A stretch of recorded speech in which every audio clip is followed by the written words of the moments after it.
producto son 57. Ok, veremos qué pasa después.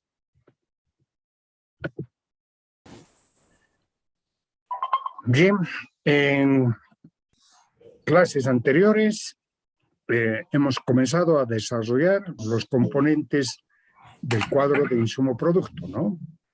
Es decir, hemos desarrollado el significado del PIB, el significado del ingreso nacional, del consumo, la función consumo con sus componentes, ¿ya? Luego hemos entrado al tema de ahorro, ¿no? Y la función del ahorro, la significación del ahorro, que en nuestro país no es una cifra pequeña. Hemos indicado que a informe de 1 de abril hay 28.000 millones de dólares en ahorro financiero. Y este ahorro que está en los bancos es de pequeña magnitud, es de una serie de clientes que tienen depósitos menores a los $500. $500, ¿no? Más del 85%. Ahora vamos a ingresar a un tema que dice decisión de invertir. La decisión de invertir forma parte del capítulo 3. El capítulo 3 tiene por título Función Inversión. ¿Ya? El contenido de este capítulo. Primero, el concepto de invertir, ¿no? El concepto de inversión. El concepto de inversión es muy próximo a los contadores públicos, aunque alguno dirá, primera vez que yo escucho esto de que la inversión tiene algo que ver con el contador público. Claro, ¿eh? Si cuando has empezado a estudiar que se llama contabilidad, ¿no? Cuando te han presentado los primeros modelos de contabilidad, hacer los registros al debe y al haber, te han hablado del balance de apertura. ¿Ah?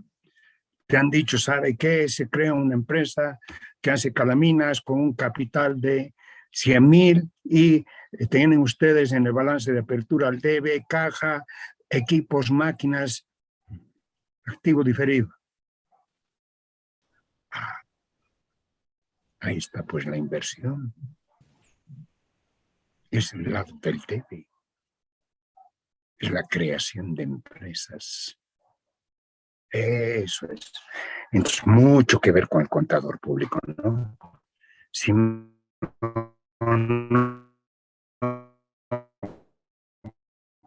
podría comenzar su superación de un balance de apertura, primer año, ¿no? Y después se arrastra, ¿no? Se arrastra la información año tras año de los balances, los cambios patrimoniales. ¿Ya? Muy bien.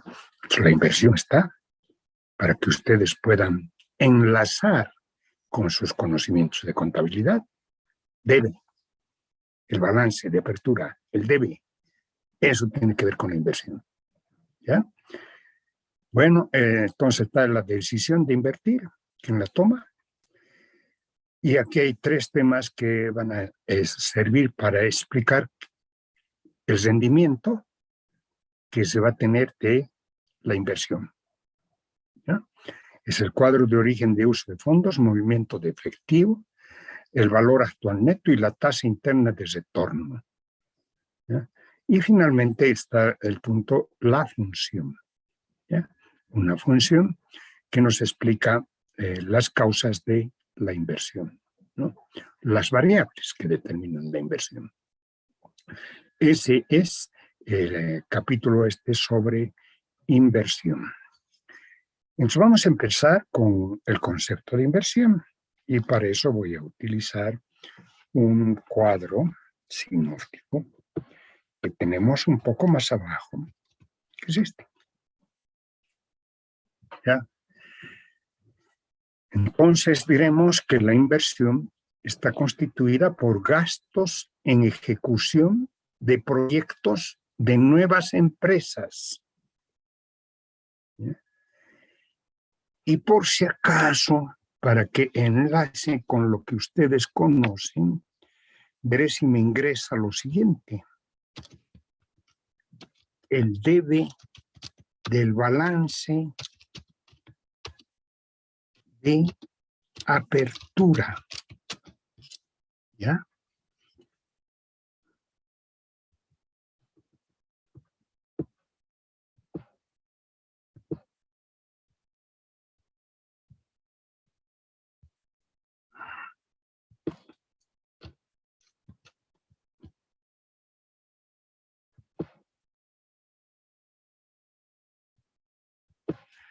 El debe del balance de apertura.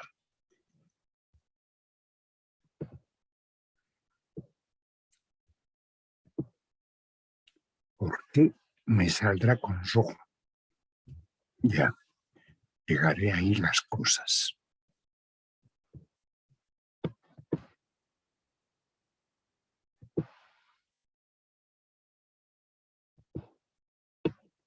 Entonces, la inversión. Gastos en ejecución de proyectos de nuevas empresas. El debe del balance de apertura. ¿Qué hay en el debe del balance de apertura? El caja, ¿no? Caja, que es el capital de trabajo para iniciar operaciones, para comprar el inventario inicial, los elementos de activo fijo, equipos, máquinas, muebles, y también tiene el activo diferido, gastos para organizar la empresa, está ahí. ¿Ya? También está formando parte de la inversión, ¿no? Bruta, total, la compra de activos fijos depreciados. Sobre esto ya hemos hablado. En cada ejercicio en una empresa en operaciones se constituye un fondo de depreciación mediante el asiento contable depreciación a depreciación acumulada. La depreciación acumulada es un fondo para la compra de activos fijos que ya están utilizados, que tienen valor 1, que ya están desgastados. Es la reposición del activo, ¿no? Reposición del activo fijo forma parte de la inversión. Pero no es creación de nuevas empresas esto. Solo es la reposición. ¿Ya? Y además tenemos, como parte de la inversión, el incremento de inventarios de fin de año. ¿Y de dónde viene eso? Pues viene del balance, en el debe del balance de apertura hay un capital del trabajo para comprar inventarios, para iniciar operaciones. Si eso se incrementa a fin de año, los inventarios, quiere decir que estás aumentando tu inversión. ¿Ya?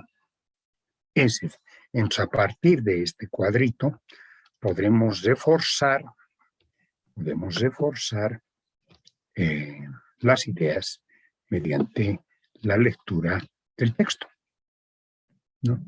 Inversión bruta representa a los gastos que se realiza en un ejercicio para comprar máquinas, equipos, construcciones y el registro de la cuenta de inventarios. Mejor con una ecuación. Inversión bruta, ejecución de proyectos de creación de nuevas empresas, más compra de activos depreciados, más incremento de inventarios no vendidos. Esa es la inversión bruta, ¿no? Y tratamos de deshacernos de lo que es menos significativo en este concepto de inversión. Incremento de inventarios. El incremento de inventarios de productos no vendidos a fin de gestión representa capital de trabajo inmovilizado. La significación económica se relaciona con situaciones de recesión o reactivación que se tratará más adelante. Entonces, en el próximo capítulo vamos a hablar de los modelos de reactivación productiva, recesión, que tienen que ver con los inventarios, ¿no? Que da una explicación a la formación de inventarios. El fondo de depreciación. El fondo de depreciación representa recursos para reponer los elementos de activo fijo depreciados. Por tanto, no sirve para crear nuevas empresas, ¿no? es para que empresas que están en marcha, ¿verdad? Al estar la depreciación explicada por las tasas de depreciación, es un fenómeno contable de carácter anual que se trata en materias de contabilidad, ¿ya? Entonces dejaremos a los contadores que les expliquen la ley que regula las diferentes tasas que existen de depreciación, los asientos contables que se hace sobre la depreciación. Les dejaremos a ellos que, ¿no?, les comenten sobre la depreciación. ¿Ok? Ya. Yo me quiero quedar con la inversión neta. La inversión neta sirve para obtener la inversión neta de un ejercicio J. Restamos la depreciación y los inventarios a la inversión bruta. Entonces, la inversión neta tiene esta fórmula. Inversión neta, inversión bruta menos depreciación menos inventarios. Ahora, esto es lo que me interesa. La ejecución de gastos en los nuevos proyectos de creación de empresas es la inversión neta de un país, ¿ya? Es la formación neta de capital fijo de las empresas. Corresponde a gastos para adquisición de terrenos, construcciones, equipos, máquinas, muebles, servicios de instalación de equipos, honorarios de proyectistas y dotación de capital de trabajo a una nueva unidad, ¿no? Los gastos en creación de nuevas empresas incrementan en el futuro el empleo para las nuevas generaciones y los desocupados. Esta es la importancia de esta variable macroeconómica, ¿ya? Gastos para crear nuevas empresas. No para tener nuevas empresas en sí, sino para dar empleo a las nuevas generaciones y a los desocupados, para sacarlos de la pobreza, ¿ya? En ese contexto se encuentra la importancia del tema de análisis de la inversión. Ustedes dirán, ¿y qué tenemos que ver nosotros con los capitalistas, ¿no?, que tienen empresas? Pues, si no hay empresas, no hay empleo. Si no hay empresas, no se puede salir de la pobreza. No hay. No, sí se puede salir de la pobreza, hay que quitarle a los ricos la plata y comprar bienes de consumo. Sí, ¿después qué? Después de consumir, ¿qué? Lo que interesa es que sea sostenible en el tiempo la recepción de recursos, y solo es sostenible si hay empresas donde la gente nueva puede ir a trabajar, a producir algo, vender a otros, recibir ingresos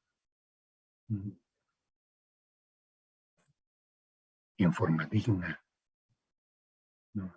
Esa es la única solución. Y que se repite y se repite y se repita, ¿no? La producción. ¿Eso cómo se puede hacer? Con nuevas empresas.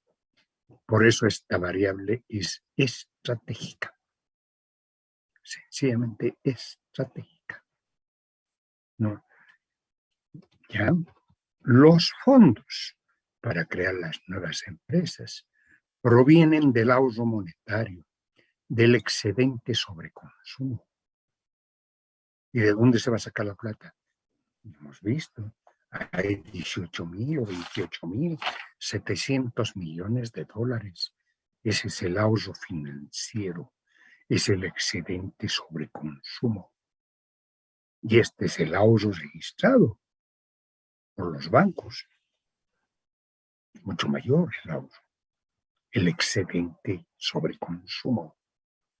Ese ahorro es el que se tiene que convertir en empresas, en esos elementos que he citado hace un momento, en compra de máquinas, de equipos, construcciones, gastos de organización de las nuevas empresas. ¿Ya? La generación del excedente, ¿ya?, en un país es la condición primordial para crear nuevas empresas. ¿Ya? Sea este un país comunista, socialista, de economía de mercado capitalista, la condición primordial es que exista excedente en cada gestión, ¿no?, sobre lo que nos comemos, sobre el consumo. Ese excedente, ya si es un país comunista, que es lo máximo, no hay ninguna vez en el mundo un país comunista, ¿no? Solo ha habido intentos de hacer socialismo. La Rusia de 1917, con la propiedad estatal de todas las piezas, máquinas, equipos, etc. ¿No? Ese es un país socialista. Entonces, ¿qué se hace en él? El excedente, porque hay que dar empleo a los pobres. Se extingue consumo, se reparte los bienes de consumo para que puedan sobrevivir, y el excedente convertir en máquinas, en equipos. Esa es la condición primordial. Si no, el socialismo se cae. ¿Para qué has hecho socialismo? Si va a seguir siendo pobre. No, queremos ayudar a mí con empresas, pues. Si no, no vas a ayudar a la gente. Con empresas se pueda producir bienes. ¿Ya? Entonces, es la condición primordial, es la generación del excedente. Y que ese excedente se pueda convertir en empresas. ¿Ya? Un país que destina todo su PIB al consumo se enfrentaría a una mayor pobreza, al no tener fuentes de empleo para las nuevas generaciones que arriban al mercado del trabajo, ¿no? Entonces, si alguien dice, lo importante es que la gente viva bien, que consuma. Ah, sí, de acuerdo. Entonces, ¿qué va a hacer? Vas a distribuir todos los bienes, los vas a subsidiar, hagan desaparecer en el consumo la gente, y los que vienen, los que están naciendo o ya son jóvenes y desean trabajar, ¿qué? ¿Dónde van a ir a trabajar?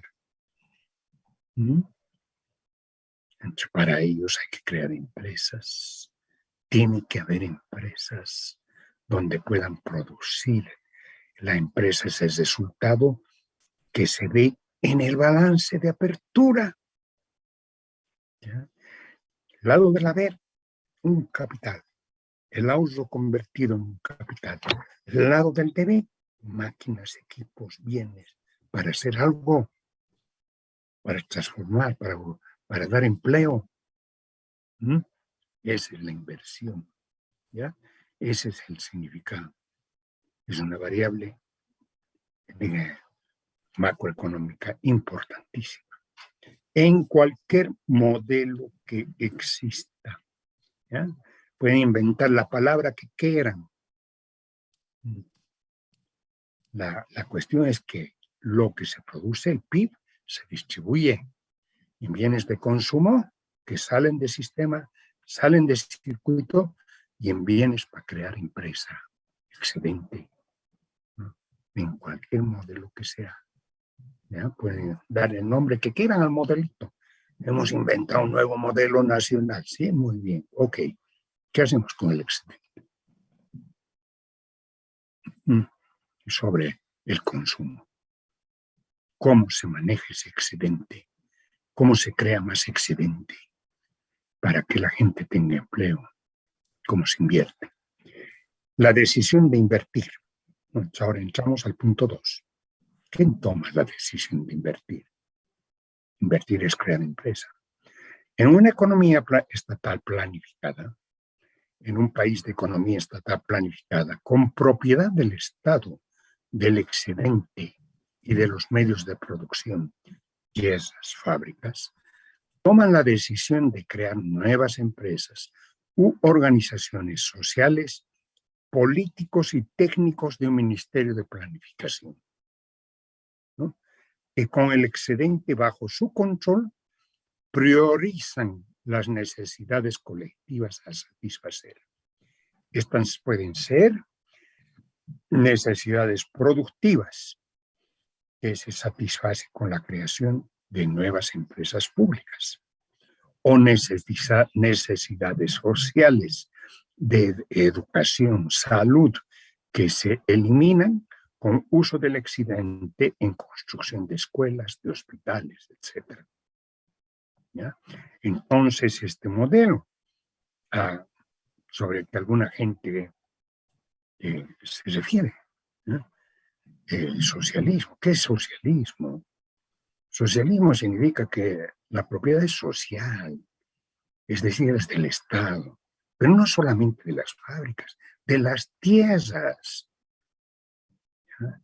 Porque el plan tiene que indicar qué se va a producir en cada terreno de diferente piso ecológico, de acuerdo a sus características, ¿ya? Tiene que terminar el liberalismo del campo. O sea, yo produzco lo que me da la gana y hago lo que me da la gana.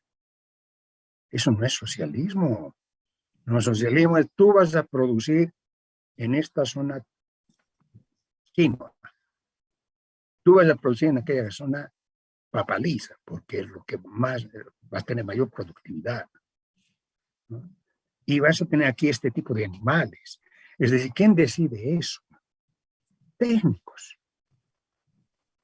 que se convierten como en el papá Estado, ¿no? Los que saben todo, los que tienen el conocimiento de todo, de todas las actividades productivas, que pueden decir qué se produce, dónde se produce, ¿ya? Y son los que van a distribuir. Y van a distribuir con el modelo en la cabeza. ¿Cuál modelo? De que tienes que restringir consumo para tener más excedente. ¿Por qué más excedente? Porque hay que crear más empresas públicas, porque la gente está viviendo en pobreza, y esas empresas públicas tienen que generar empleo, ingreso, exportaciones, etc. Ese es el socialismo, ¿no es cierto? Socialismo no es, ¿qué es socialismo, señor? Un diputado, y el diputado responde, es ser más sociable. Oh, ya viejo. ¿Ah? Si crees que eso es socialismo, nunca vas a llegar a socialismo. Nunca vas a llegar a socialismo. Vas a llegar a tener buenos amigos, sí, obvio, sociable, ¿no? Pero eso no es socialismo, ¿ya? Entonces, ahí está el tema, ¿no? Cómo generar excedente, distribuir el excedente, ¿ya? Ir mejorando progresivamente. La Unión Soviética comenzó en 1917. Esos eran socialistas. Stalin. Esos eran socialistas, ¿no? Todo propiedad del Estado, planes del Estado. Chao mercado. Esos eran socialistas. Han estado hasta 1965 con el modelo socialista. Y ahí han venido las reformas. No avanzaba el modelo socialista. Y los capitalistas estaban alegando en crear más máquinas, más equipos, etc. Dijeron, bueno, hasta acá llegó la experiencia socialista. Hoy día, en el mundo, Corea del Norte, China ya no es socialista, es un híbrido China, ¿no? La economía de mercado, las más grandes transnacionales, dirigidas por comunistas. Partido Comunista. Cuba ya no es socialista. Y hay economía privada, hay mercados en Cuba. Ya no es socialista, ¿no? Entonces el único país socialista que queda es Corea del Norte. Nada más, ¿verdad? Y las otras son economías de mercado donde se acepta la propiedad privada, ¿ya? En muchas áreas de actividad. En una economía socialista verdadera, el regulador de asignación de recursos es el plan. que distribuye los bienes para consumo y creación de nuevas empresas. Eso es socialismo, ¿no? En una economía de mercado capitalista hay varias preguntas que hay que responder. ¿Quién invierte en una economía de mercado? ¿Quién convierte su ahorro, por pequeño que sea, en un emprendimiento, aunque sea de autoempleo?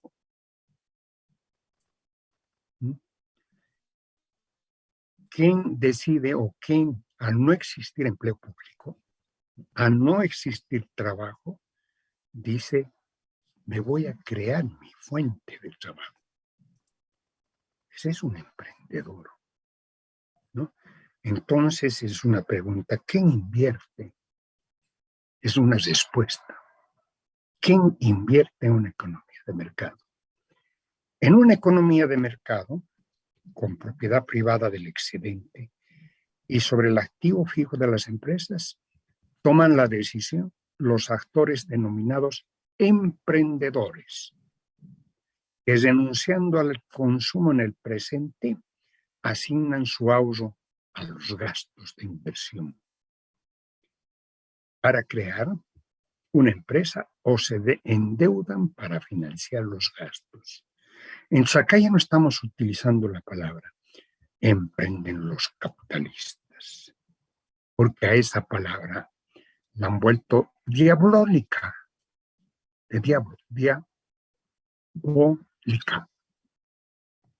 Capitalista es un ladrón, es alguien que roba, que explota. Sí, ¿no? La han vuelto, pero desprestigiada. Por eso se dice, ¿quién invierte? Un emprendedor. Aquel que no se lo consume su ahorro, ¿no? Que restringe el consumo solito y que tiene unos recursos para dar desempleo, generar un emprendimiento. Entonces implica que yo estoy hablando de una dimensión mayor a la que corresponde a la inversión en grandes empresas. No. Yo estoy hablando de esa señora que se ha comprado una máquina de coser. No se la comió su ahorro. Ha decidido comprarse una máquina de coser y con eso hacer blue jean, pantalones. Es una emprendedora. Trabaja, genera empleo para ella, recursos para ella, para sus hijos. Una gremialista, ¿no? Que uno dice, esta gremialista, ¿qué aportas al país? Comercio, operaciones de transformación de comercio. Pero ¿sabes qué? Tiene un capital del trabajo. Y gracias a ese capital de trabajo que lo hace dar vueltas, vive. Y ella y sus hijos. Es una respuesta a un país en el que no se generan fábricas, empresas para dar empleo. No, es una emprendedora.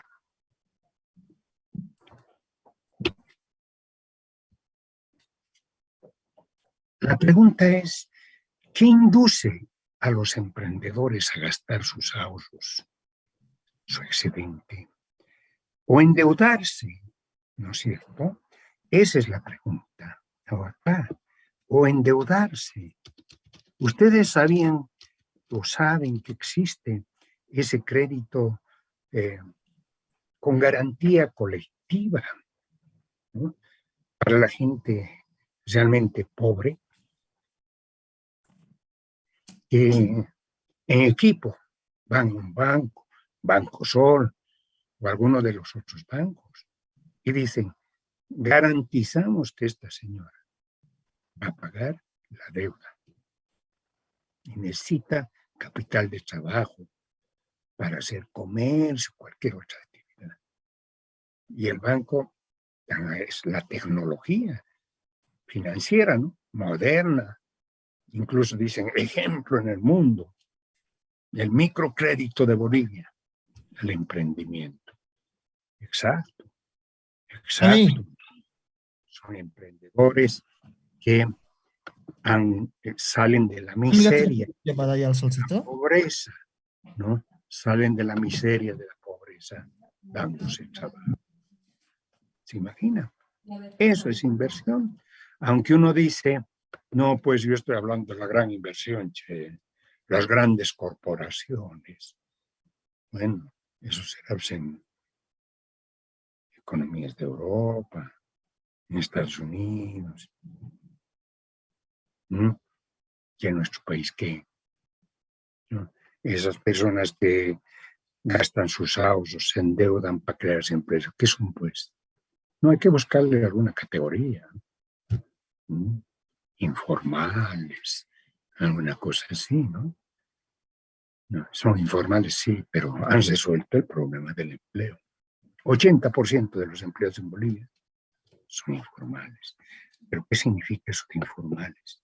Que tienen capital pequeño. Capitales pequeños, con eso viven. Hacen girar. Sacan una utilidad. Y eso es lo que dice acá. ¿Qué induce a los emprendedores a gastar sus ahorros o endeudarse? La expectativa, la esperanza de una utilidad, un rendimiento, ¿no?, que supere la tasa de costo de oportunidad perdida del capital, la tasa de interés que podría ganar ese ahorro en mercado de capitales. Es decir, ¿por qué no tienes tu plata en un depósito a plazo fijo y te has comprado esa espiedera para hacer pollos a despiedo? Porque creo que voy a tener más utilidad. Y la utilidad la voy a comparar con la tasa de interés miserable que quiere pagar el banco. 5% en depósito a plazo fijo. Yo con ese capitalcito de $2,000 voy a ganar más del 5%. Esa es una inversionista, una emprendedora. Y está pensando que va a ganar una utilidad que va a ser mayor a la tasa de interés que le va a pagar el banco. ¿Quién regula la asignación de recursos en la economía capitalista? En la socialista hemos visto que son unos técnicos súper capos, ¿no? Que decían, esta plata, este excedente va acá, estas máquinas, estos equipos, bienes de consumo se distribuye así. Y en el capitalismo, en una economía de mercado. ¿Quién? El mercado. El mercado de los bienes da al emprendedor luces, información, para crear una empresa que satisfaga necesidades evidentes de requerimiento de mayor producción, ¿no? ¿Ya? Es el mercado. Es decir, si la gente ve que los compadres, las comadres, vendiendo salteñas, vendiendo hamburguesas, están sobreviviendo, están generando empleo, no solo empleo, sino que sobreviven dignamente con su trabajo, esas son luces del mercado. ¿Y qué hace, pues? Vende tal cosa. O aquel minibusero, por ejemplo, que él mismo maneja su capital. Su auto lo ha convertido en un minibús. Y él mismo maneja, y de pronto, después de unos meses, se lo ve que tiene 8 carros más. ¿De dónde ha sacado tanta plata este? Tienes un excedente, un margen, utilidad, que le ha permitido arriesgarse y comprar 8 unidades más. Es el mercado, ¿no? La información, lo que ve en su medio social. ¿Quién está ganando plata sin ser empleado público? Sin ser empleado de otra empresa, haciendo su empresa. Es el mercado, ¿no? El mercado que le da es información. La inversión puede ser respaldada por un documento de proyecto. Se denomina proyecto de inversión. En un proyecto de inversión hay una evaluación de mercado. Es decir, se podrá vender en esta zona, en la ceja, más pollos al espiedo. ¿Has visto que hay largas filas donde venden pollos al espiedo? Entonces, sí, mercado. ¿Con qué se producen los pollos al espiedo? Ah, hay unas máquinas espiederas. ¿Cuánto valen las máquinas espiederas? ¿No? ¿Qué más venden con los pollos al espiedo? Guarniciones. Ah, ¿cuánto cuesta una cocina? Ollas para hacer las guarniciones. Entonces, un proyecto es un listado de los gastos que hay que hacer para comprar las máquinas, para comprar los equipos, la espiedera, las cocinas, los enseres, los muebles. Es un listado, eso es un proyecto, ¿ya? Es una decisión de invertir. Puede estar acompañada por un presupuesto en el que está el requerimiento para máquinas, equipos, enseres. Pero además, los proyectistas pueden hacer una simulación contable, como sus burós de contabilidad, que son simulaciones contables, ¿no? ¿Acaso los llevan a una empresa y dicen, miren, va, muchachos, vamos a ir a hacer ¿qué se llama? No es stage, sino vamos a ir a hacer un experimento en una empresa. Y ahí van a entrar a la unidad de contabilidad y van a ver todos los papeles y vamos a hacer la contabilidad. No, no es así. Primero porque estamos hablando de cientos de alumnos, ¿no? En primero tenemos como 800 alumnos nosotros, ¿no? Cada curso de 170, ¿no? Entonces, ¿cómo vamos a hacer los modelos de contabilidad? Vamos a hacer un proceso simulado de contabilidad. Vamos a inventar y decir, una empresa comienza con este balance de apertura, ya que es la inversión, y luego esta empresa produce cada mes, no sé si es de calaminas, produce 200 hojas de calaminas, su precio es tanto, la materia prima cuesta tanto, los trabajadores cobran tanto, los impuestos son de tanto, vamos a hacer los registros contables, muchachos. Todo el proceso contable. El proyecto es lo mismo. En un proyecto decimos, se va a comprar estas máquinas, estos equipos, y vamos a hacer la simulación contable. Lo que podría ganar, lo que podría vender, lo que le podría costar y la utilidad que podría tener, ¿no? Entonces hacemos un modelo contable. Determinamos el estado de resultados y el balance general. Proyectado en el futuro podría tener esta utilidad. Ese es un proyecto. Podría tener esta utilidad y esta utilidad, si es mayor a la tasa de interés del mercado de capitales, se dice el proyecto debe ejecutarse. Es decir, usted que quiere invertir, invierta, va a ganar. Si es menor, se dice no invierta. Si es menor a la tasa de interés perdida, porque se supone que va a perder, tiene un ahorro y lo va a perder para crear la empresa, ¿no? Entonces se le dice, deje la plata donde está, no haga esta empresa. Ese es un proyecto, ¿ya? Entonces, la inversión puede estar respaldada por un documento. Mientras más cultura tengan los emprendedores, van a pedir más proyectos. Es decir, necesitamos alguna guía técnica, ¿no? Mientras más cultura tengan. Pero hay mucha gente que lo hace sin proyecto, la inversión. ¿Ya? Es lo que dice este texto. La inversión puede estar respaldada por un documento de proyecto, que luego de las consideraciones técnicas de estudio de mercado, de ingeniería y evaluación contable, con proyección, estado de resultados, estados financieros de resultados y balances futuros, recomienda ejecutar la inversión, al demostrar que en el tiempo futuro se recuperará los recursos invertidos con un rendimiento adicional. Las utilidades que justifican al emprendedor asumir el riesgo de crear una empresa nueva. Y aquí está, asumir el riesgo de crear una empresa nueva. ¿Ya? ¿Cuáles riesgos? ¿Acaso al invertir, al hacer una empresa, con su balance de apertura, acaso hay un riesgo? No hay muchos riesgos. ¿Cuáles riesgos? Los riesgos vienen cuando la empresa ya está creada, ¿no? Cuando ya metiste los pies, ¿no? Cuando gastaste el ahorro, ¿no? Sacaste de un depósito a plazo fijo, lo que sea, y lo llevaste a comprar máquinas.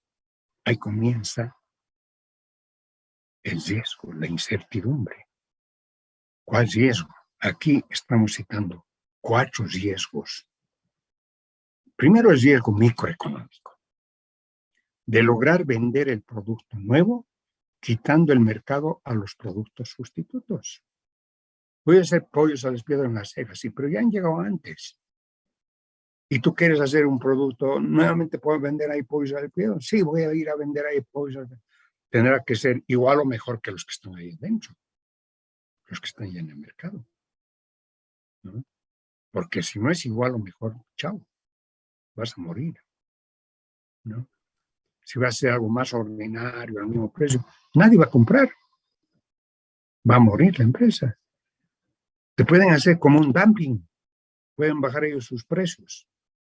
Pueden aumentar su promoción. Y tú eres nuevito, cero. Estás empezando. Apenas tienes recursos para comprar los suministros. No puedes estar haciendo publicidad, promoción. No hay. Puedes morir, ¿no? Ese es un riesgo microeconómico. Además, lo que vas a hacer tendría que ser apetecible, bien hecho. Si está mal hecho, los consumidores te van a dar la muerte. No te van a comprar. No van a preferir lo viejo a lo nuevo. Lo que ya está a lo nuevo. Te vas a quedar out. Fuera. Mueres. Hay un riesgo tecnológico. Hay un ahorro. Capital. Vamos a comprar las máquinas, los equipos para producir lo que sea. ¿Y qué tal si compras malas máquinas? ¿Qué tal si se equivoca? Te equivocas al comprar. No has comprado las adecuadas. En los primeros meses se arruinan, se deterioran. Es un riesgo tecnológico, ¿no? Compra de máquinas y equipos adecuados que coadyuven al logro con eficacia y eficiencia de los objetivos. Las utilidades son los objetivos. Acá estas no son empresas de caridad religiosa, ¿no? Es decir, vamos a servir a los hermanos ayudando a que tengan mejores cenas porque los amamos. No, no es así. No es así. No. Estás queriendo emprender algo para tener un margen, que es la utilidad, para sobrevivir, para darte autoempleo, para pagar a los trabajadores, para tener una utilidad mayor que la que existe, que la que te paga un banco. Pero eso se puede lograr si las máquinas, los equipos son los adecuados. ¿Mm? Hay un riesgo social, contratar empleados eficientes, tema de recursos humanos. En los proyectos se hace una consideración de la organización, ¿no? De la futura empresa, el perfil de los trabajadores, qué experiencia tendrían que tener, ¿no? Más o menos un reglamento de funciones. Pero por ahí emprendes algo y contratas a gente deshonesta, te va a matar. En las primeras de cambio van a empezar a robar, ¿no? A desviar recursos. Entonces el emprendedor vive sobre un potro que no sabe cómo dominarlo, ¿no? Es decir, ahí adentro hay gente que está queriendo quitarle los recursos, reducir la utilidad, ¿no? Pagarse más de lo que corresponde. Y ese riesgo tiene que enfrentarlo. Por eso va a tener que buscar contadores, un contador, oye, un contador que venga a ayudarme a registrar movimiento de inventarios, entradas, salidas de recursos. Es importante el control interno. Materias que están bien. ¿Para qué? Justamente para prever que no existan desviaciones. El tema de utilidad, ¿no? Ya es un riesgo social que hay que mitigar y necesariamente hay que contratar gente que ayude a mitigar ese riesgo social. Si todos fueran ángeles y si todo estuviese computarizado, ¿qué necesidad habría de contadores? ¿No? Es decir, ahora ya estamos entrando a un proceso donde electrónicamente mandan sus facturas, todo ya está automatizándose poco a poco. Y si a eso le agregamos ángeles trabajando en las empresas, con una misión clara, somos hermanos, compañeros, tenemos que ayudar a sobrevivir a la empresa, ¿no?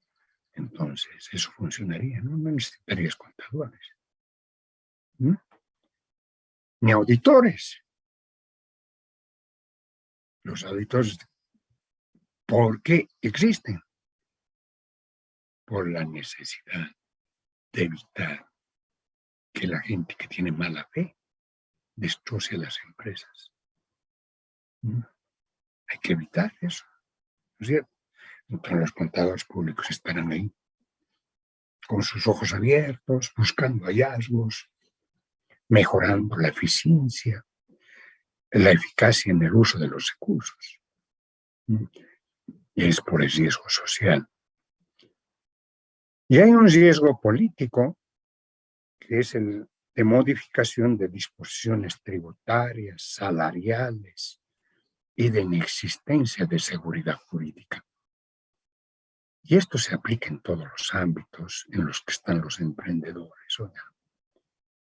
Hace una semana,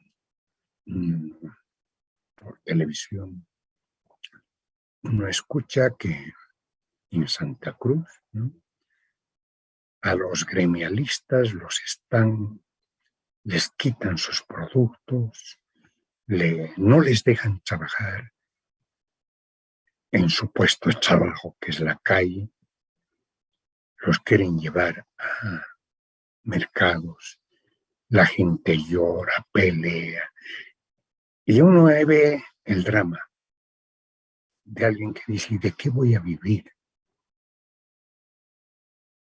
¿No? Es decir,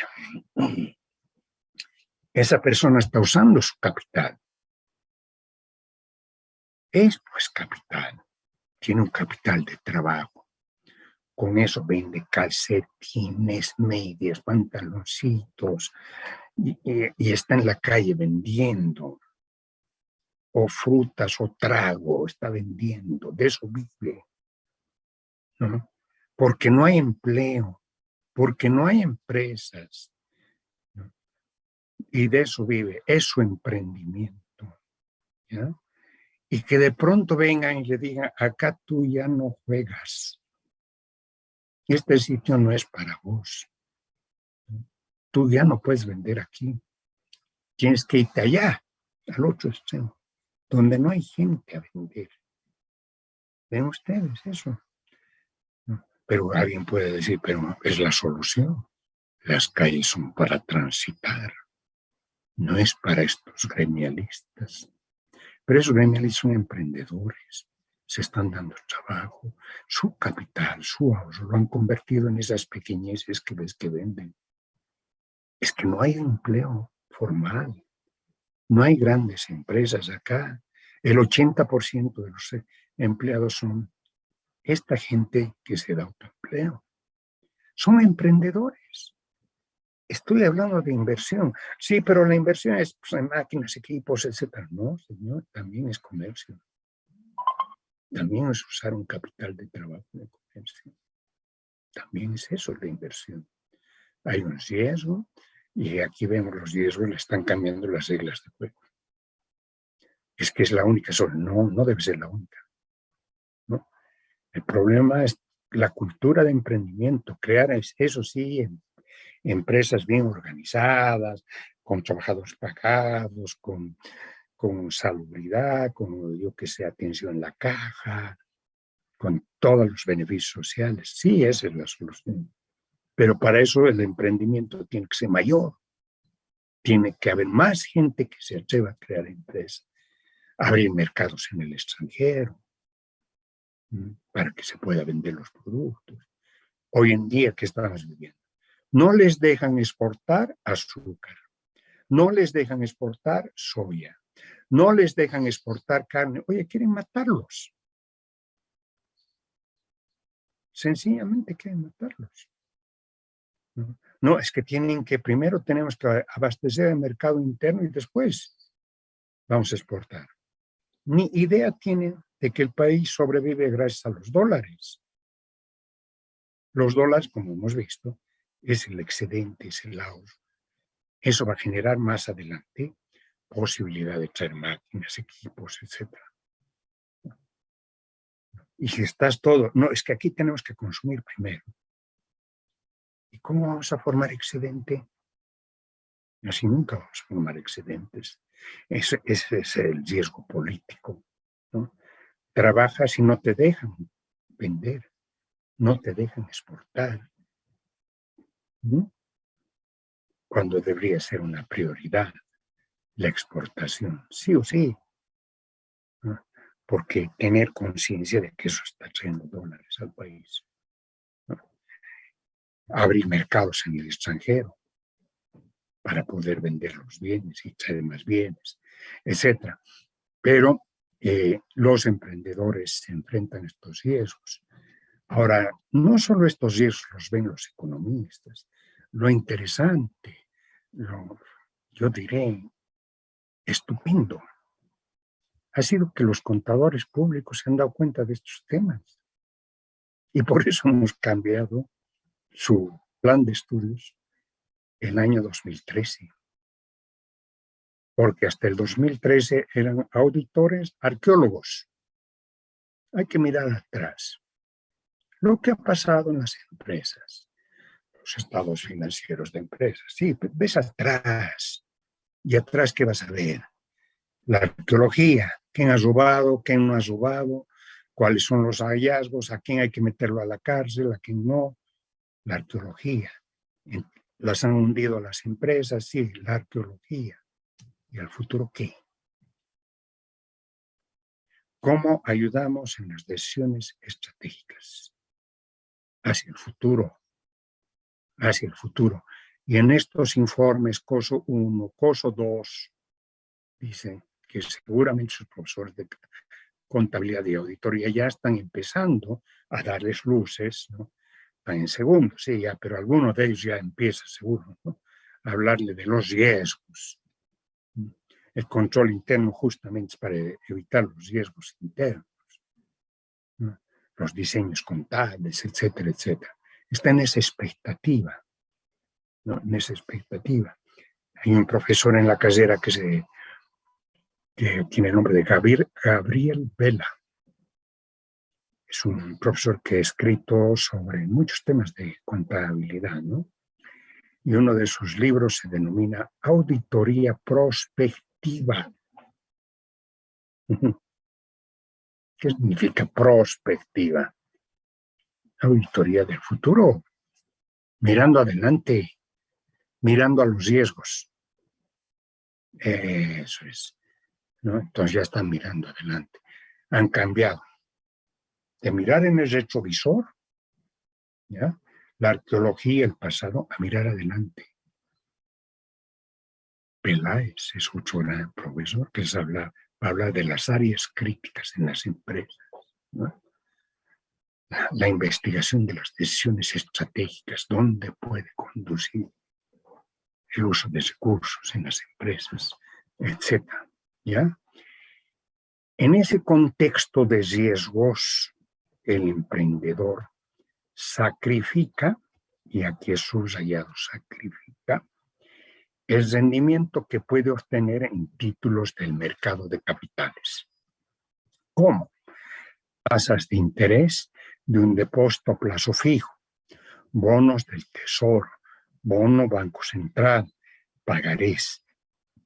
Para llevar su ahorro, que genera una tasa de interés, a una empresa que nacerá con un balance de apertura en un contexto de alta incertidumbre. ¿Ya? Entonces el capital, el balance de apertura, es un acto de sacrificio. ¿Qué cosa estás sacrificando? ¿Me haces ahí? Pues oye, el que va a crear es que está llevando un ahorro. Un ahorro, ¿no? Está llevando un ahorro y lo va a poner en la empresa. Por ese ahorro le pagaban una tasa de interés. ¿Ya? Y ahora no va a ganar nada. Tiene una esperanza de ganar mucho. Sí, exacto.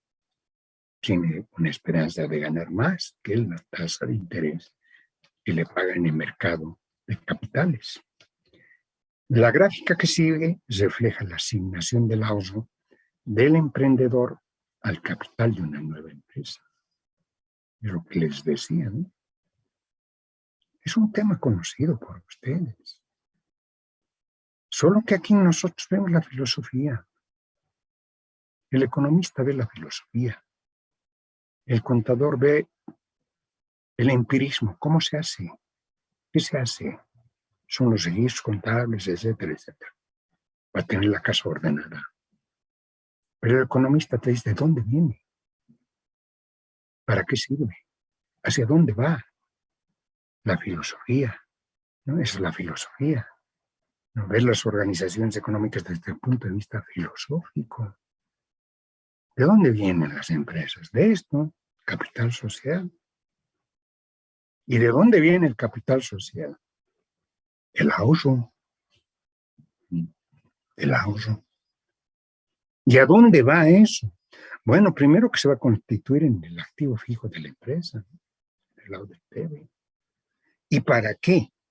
Para obtener utilidades, todos sabemos eso. Exacto, para obtener utilidades. Ese es el sentido de nuestras profesiones. ¿No?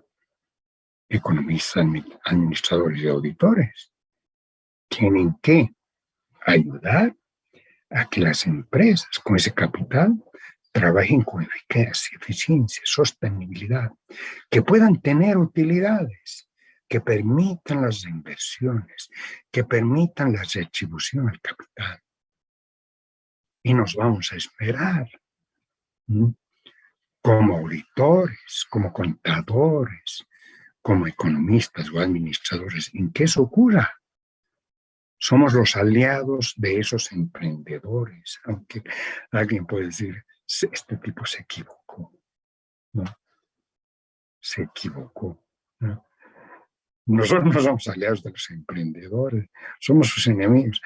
No, no creo que vayas a trabajar en una empresa, se la quebraron, ¿no? No estás estudiando para eso, ¿no? Estás estudiando para que sobreviva, sea sostenible en el tiempo, ¿verdad?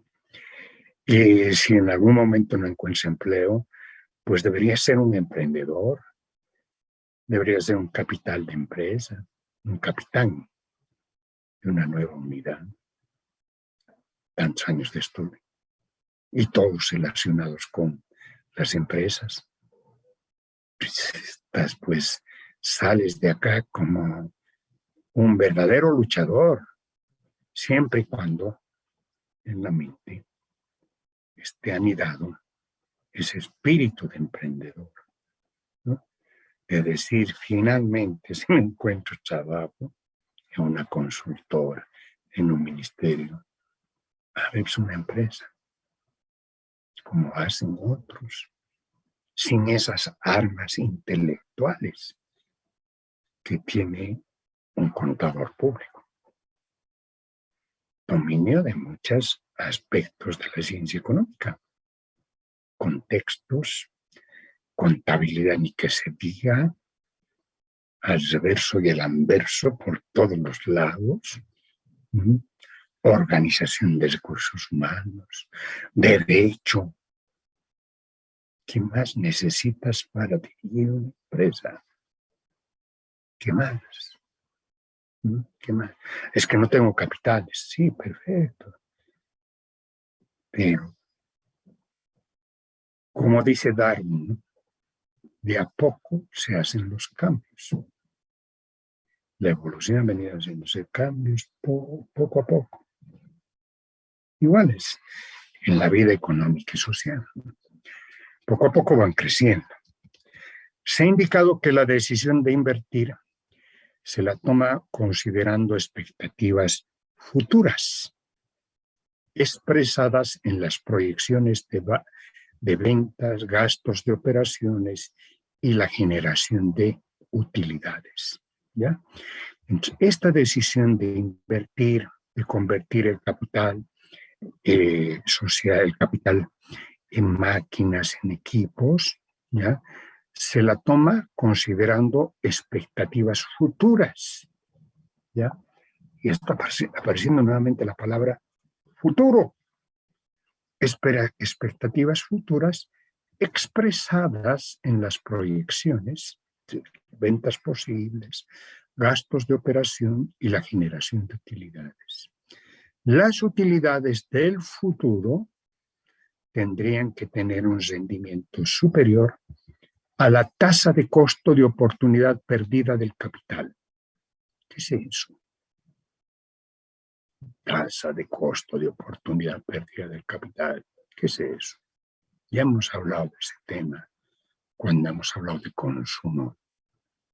El que consume se compra un celular nuevo, está perdiendo la tasa de un depósito, de un bono. Banco Central que le paga 7%. Esa es la tasa de costo de oportunidad de tu nuevo celular, que lo estás perdiendo. Además, estás perdiendo el capital, ¿no? Ese ahorrito que tenías, lo has convertido en un celular, ya no tienes. El celular ya es un equipito, que te sirve mucho, sí, pero ya no es plata eso. Has perdido tu plata ahorrada. En este caso es lo mismo. Y peor, ¿no?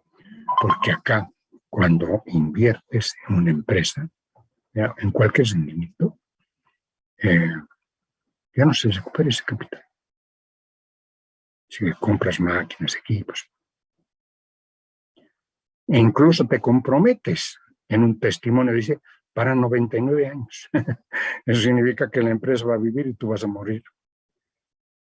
Si es que es sostenible la empresa, ¿no?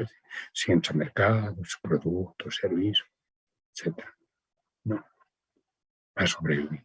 Pero tu capital ya lo has perdido. Lo sacrificaste. ¿Ya? Y acá nuevamente entonces está esa comparación. La tasa de costo de oportunidad perdida de capital, la tasa de interés del mercado de capitales que se pierde en el presente. Ven ustedes, en estos dos párrafos hay dos temas que ya uno nos lleva al futuro. Estás invirtiendo para obtener utilidades, sí, pero son futuros. Y estás perdiendo un capital presente y una tasa de interés presente. Ah, caramba, es cierto. No. Entonces acá hay un problema. ¿Son comparables valores presentes con futuros?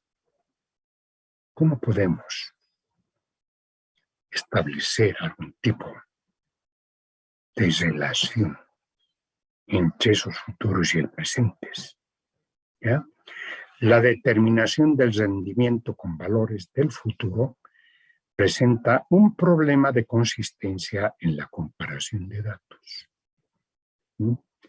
No es comparable un valor presente como el capital que existe ahora como disponibilidad líquida, el ahorro, con valores futuros.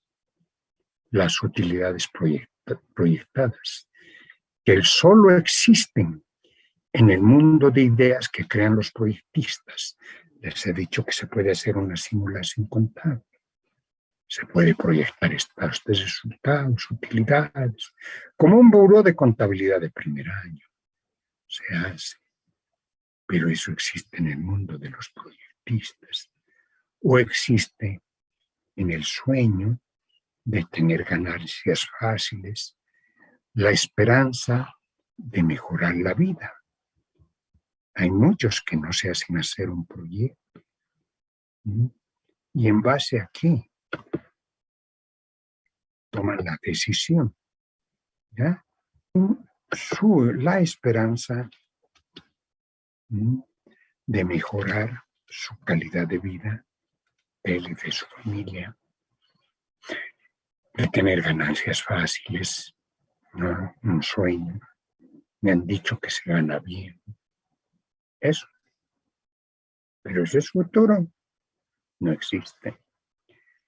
En consecuencia, la proyección de los valores futuros se debe convertir en valores presentes, actualizando con una tasa de castigo que incorpore el riesgo y seguir luego una metodología de determinación de la tasa de rendimiento que se presenta en modelos de la materia de preparación y evaluación de proyectos, ¿no? Esta es la materia de los arquitectos, constructores, diseñadores de empresas. Y no estoy exagerando cuando digo arquitectos, diseñadores de construcción de empresas, microempresas, pequeñas empresas, grandes empresas, son los arquitectos. ¿No? Más fácil es comprender, yo creo, ¿no? Un arquitecto es el que te lo hace los planes de una casa. El diseño no existe eso en la realidad. Existe en el mundo de los diseños, de las ideas, papeles que puedes llevar al que tiene plata para hacer una casa y decirle, mira, así va a ser la casa. Igual es un proyecto de inversión, es un diseño. ¿Qué máquinas vas a comprar? ¿Qué equipos? ¿Qué personal vas a contratar? ¿Dónde debe estar la empresa? ¿Cuál va a ser las características del producto? ¿Cómo vas a entrar al mercado? Todo eso es un diseño, es un plan. Es un plan, es una obra de arquitectura, de construcción de la empresa, ¿no? Entonces, ya pero se refiere al futuro. Es decir, en esto tienes que gastar, estas utilidades vas a tener, se refiere al futuro. Y se tienen resultados, ¿no? De esos, como esos modelos que hacen en primer año, de utilidades y todo, pero son futuros. No es lo mismo hablar de la arqueología, de lo que ha pasado, de lo que ha ocurrido y de estados financieros que ya existen, a hablar de futuros que no existen. Los futuros se los castigan de acuerdo a los riesgos. Y eso se hace también en esta materia de preparación. Bueno, a continuación nosotros vamos a presentar un resumen muy esquemático de la preparación y evaluación de proyectos que son necesarios de temas, ¿no? Para comprender la tasa de deducción de la tasa de rendimiento, para comprender la deducción de la tasa de rendimiento de una inversión en un contexto de expectativas futuras. ¿Ya? Entonces vamos a hacer eso. Necesitamos para decir, bueno, ¿y qué hacen? Y más aún, cuando hay muchos de los estudiantes de esta carrera que creen que la materia de proyectos hay que pasarla en verano. ¿No? En 4 semanas locas, ¿no? Que son 4 semanas realmente locas, están fiestas de por medio, creen que es suficiente para tener conocimiento de cómo se crea una empresa, que es una materia anual, ¿no? Que donde te da todos los modelos de la construcción del proyecto, de la evaluación del proyecto, que cuando seas profesional podría servir para muchas cosas. Una auditoría de un proyecto se realiza primero sobre el diseño. Y el diseño hay que conocer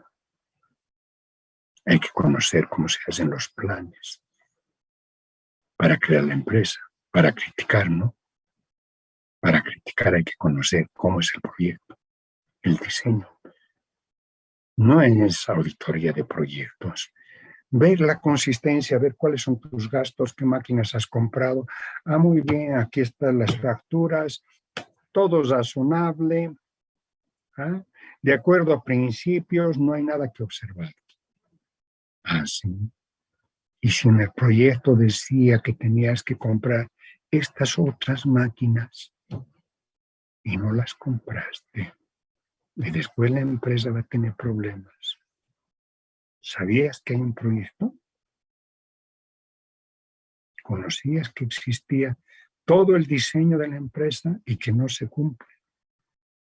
Es como si fueses a una casa y resulta que los constructores, albañiles han hecho lo que les ha dado la gana en la casa.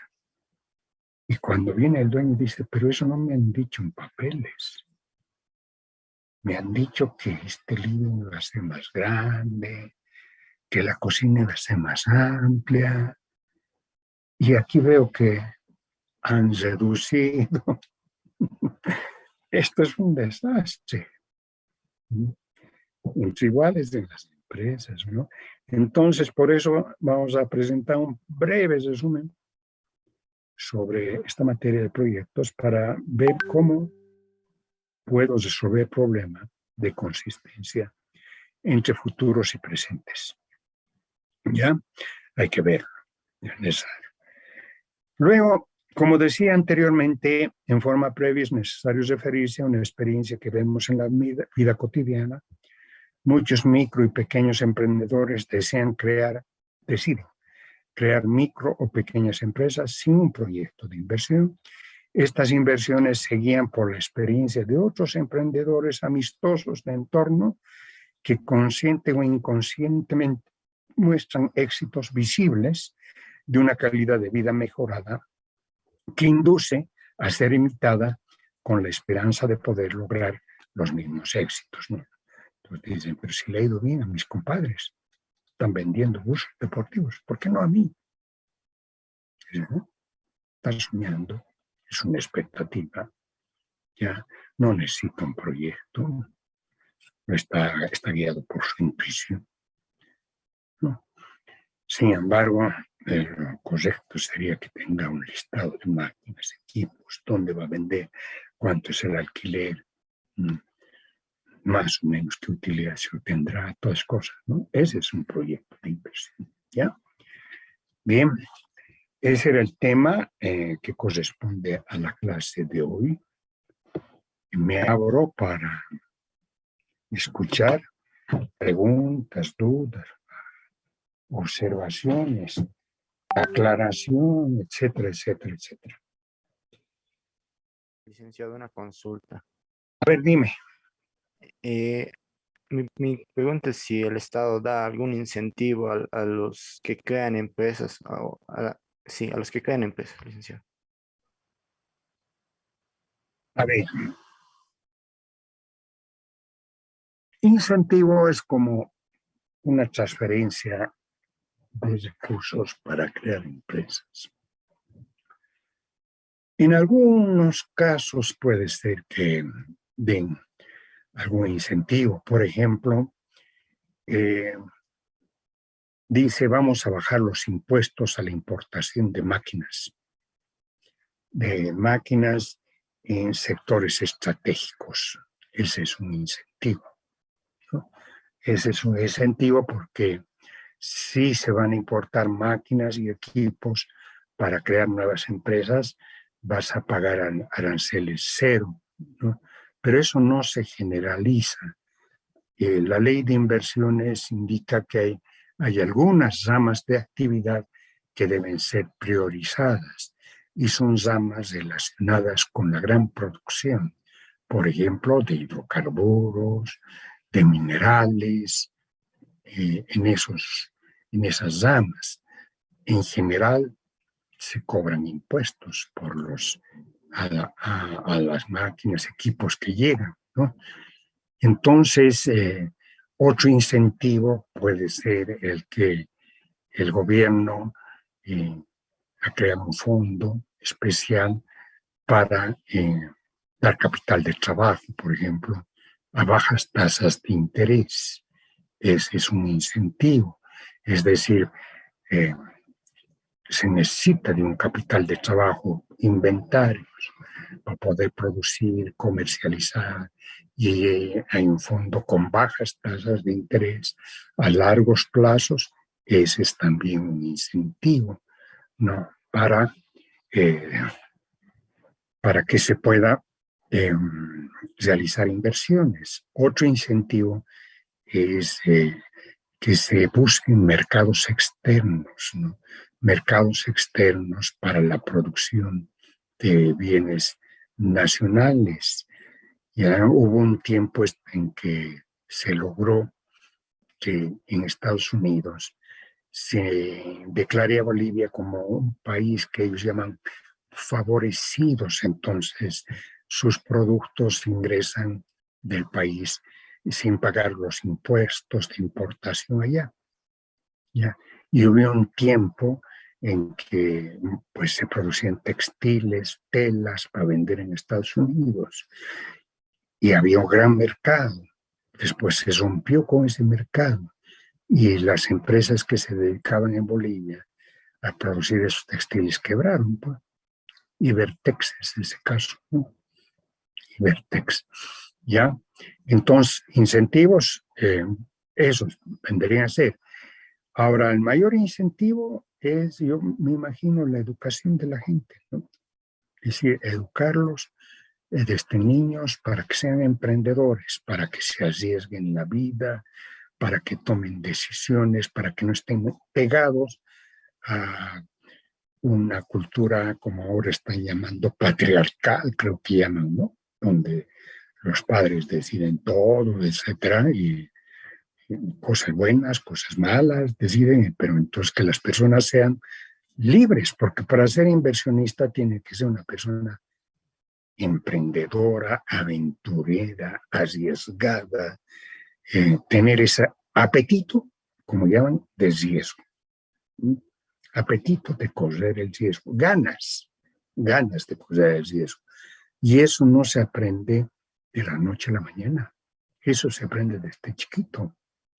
Las madres o padres son los que a su hijo, si lo tienen pegado a uno y no le dejan hacer nada, entonces ese chico toda la vida va a necesitar protección de alguien, o chica, ¿no? Va a necesitar protección de alguien, porque sus padres no lo han dejado jugar, no lo han dejado envasarse, no lo han dejado pelear, no lo han dejado caer, siempre súper protegido. Vive súper protegido hasta salir, ser mayor, y cuando ya es profesional busca que alguien lo proteja, que alguien le ayude. En cambio, si lo educan desde chico, decía, a ver, peléate, y si me vienes a llorar, te doy encima, ¿no? Entonces ese chico aprende a tomar riesgos, a pelearse, a aventurarse, a salir, chico o chica, ¿no? Es decir, de los dos géneros, ¿no? Se aprende ya en la vida a no estar buscando de quién dependo ahora, quién me va a guiar ahora, ¿no? Entonces es un emprendedor. Vamos a decir, a ver, ¿qué decido? ¿Dónde voy a pelear? ¿Dónde me meto? La cultura de la gente es la que va a generar mayor posibilidad de desarrollo, de desarrollo.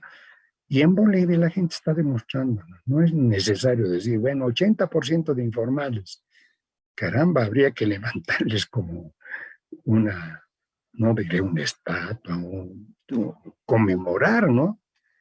Hay 80 personas, hay 80% de empleados de autoempleo. ¡Qué valientes! ¡Qué valientes! Ya. Es decir, honrarlos. Honrarlos. Porque están sobreviviendo. Esa es la cuestión. ¿Ya? Entonces, la materia más allá de la parte técnica, de decir que inversión es crear empresas, los activos fijos de las empresas, sí. El tema es cómo creas empleo en un país. Ese es el tema, ¿no? Y el tema es el emprendimiento, el usar los ahorros, canalizar los ahorros a la inversión, honrar la inversión, honrar a los emprendedores. Entonces ya la gente se acostumbra a esa actitud, ¿no? De emprendimiento, ayudarles a los que emprenden nuevas actividades. Esa es la materia esta, ¿no? La inversión es variable estratégica. La inversión te habla de creación de empresas. ¿Y para qué? Para dar empleo. El tema central es dar empleo. Dar empleo mediante la inversión, ¿no? La inversión, no hay otra forma. La otra forma es dar empleo, sí, para que seas empleado público. Dice, el empleado público, ¿qué hace? Recibe su plata, es un burócrata, ¿no? Consume más bienes, pero no crea producto. No crea producto. No. El tema es crear producto, porque la gente vive de productos. Se alimenta, se viste, necesita productos y servicios. Y eso es mediante empresas, ¿ya? Pequeñas, grandes, muy grandes, etcétera, es mediante empresas. Ese es el tema que estamos viendo y bueno, vamos a continuar pues en la próxima clase. ¿Alguna otra preguntita? Sí, eran más de 100, no he anotado bien, 110 creo que llegó a ser, ¿no? Está acá la delegada del curso. Es una chica, ¿no? No he anotado el número de estudiantes, me parece que eran 110 en algún momento. Ahora está en 93. Ay. A ver, voy a buscar el nombre de la delegada. Geraldine Acero, ¿está? No está viniendo. Oye, Geraldine, ¿cuántos éramos? ¿Perdón, licenciado? ¿Cuántos estábamos en clase? Éramos 100 y algo, creo. 110, ¿no? Eso hay que mirar para poder hacer nuestro informe, es decir, cuántos estudiantes asisten a clases. Muy bien, muchísimas gracias. Nos veremos la próxima semana, ¿ya? Que les vaya bien. Adiós. Hasta luego. Luego, licenciado. Hasta luego, licenciado. Hasta luego. Chao. Hasta luego.